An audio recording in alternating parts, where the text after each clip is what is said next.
All right, parents, you are going to be outraged by this next story. A Nebraska judge allowing a lawsuit to go forward claiming a 12-year-old boy with autism suffered mental health problems after his school repeatedly put him in a 5-by-7-foot safe room without notifying his parents. Well, the family is seeking damages for their son's pain as well as reimbursement for his psychological treatment. Joining me now, defense attorney and former prosecutor Robert Schalk and trial attorney Kirsten Wilson. Did I say your name right? You did. Thank goodness. It's Kirsten or Kirsten, whenever you see it. So, all right, so let's get into this first of all. The school district contends that the parents didn't exhaust all remedies available through federal special education law. And the law, for those at home, protects governmental subdivisions from being sued for certain discretionary actions.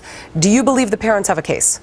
I do think they have a case. What is really terrific for this family is that the Board of Education in Nebraska has actually found errors on behalf of the school district already, and that is going to be huge in court. Okay, let's just talk about the safe room, okay? Yeah. It's 5-by-7.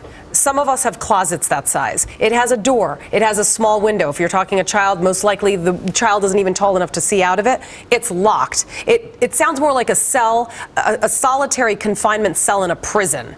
Well said, Julie. It sounds exactly as you described it. It sounds like a prison for a kid, for no teachers, furniture for teachers who don't want. He's just sitting on the floor. He's a prisoner. For a teacher who doesn't want to do their job. The kid acts up. I'm going to put him in this room. And under federal law, each child is entitled to an individual education plan, an IEP, where the school district, all the resource coordinators through the school, and the parents must sit in a room, and everybody must check off and be in agreements and sign off on it. The biggest problem for the school district is they never told the parents about this room. The mother only found out about it when they called her to ask for a change of clothes for the child. That's the first time she found out. Unbelievable. And first of all, the psychological assessment on this child, I mean, it's bad enough he had autism. To lock a child with no furniture in a room would give any of us anxiety. So now, how do you assess the damages of the psychological torture, essentially, that this child was given? You can't even imagine. I'm painting this picture to a jury. I cannot and imagining what had to precipitate them even going in the room. So you're not even just talking about a child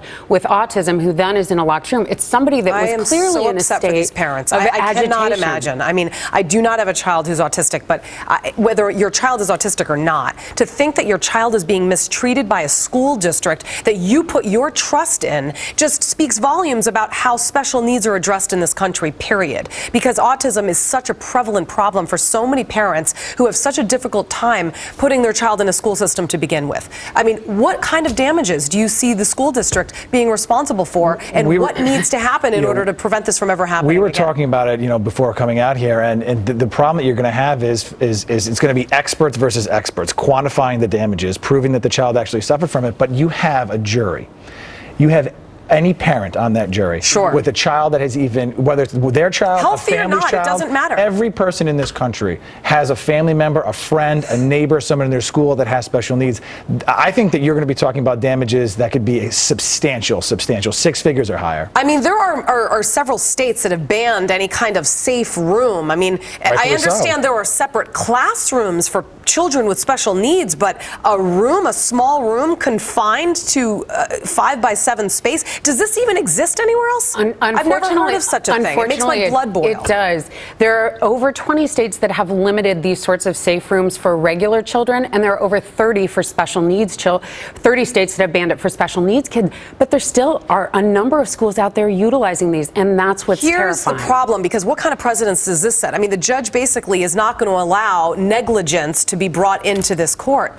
I mean, negligence. This is pure negligence on behalf of the school district, is it not? Well, they've already admitted it. They admitted, the school district has admitted, and the report found that But these government institutions are protected. That's the problem. From negligence. You need a judge So how far does this go? Can the children then be physically harmed? This child could have physically harmed himself. Right, there are a lot of cases where that has happened. And that school district could have been held responsible. The hope is that this case and this judge is now shining a light on changes that need to be made at the federal and the state levels to increase, so everyone's aware, so everything's in writing, so all the parents know when they get their IEPs what is and what is not allowable. And I think the judge allowing this case to move forward, I think this is a case that could set precedent not just in Nebraska, potentially the country. There have been some other cases with different types of restraints with children with special needs, and you certainly see huge figures in cases like that because of the reaction that people have. It's absolutely barbaric. I mean, what kind of restraints do you think are reasonable? I mean, does the school district then have to come up with a new plan, and what would that be? Well, a big piece of this, I think this safety room is certainly just completely unacceptable, but a huge part of this case is there wasn't even training for the staff in how to deal with these situations. So you need the people that can intercede before it gets to the point where a child needs to be restrained. How can you implement something when you don't have the training to do it? You Doesn't need make any special sense. ed teachers. I mean, Of that course. would be rule number one. Yes. And obvious. All right, that's all the time we have. Robert Schalk and Kirsten Wilson, thank you very much for talking to us. Thank you.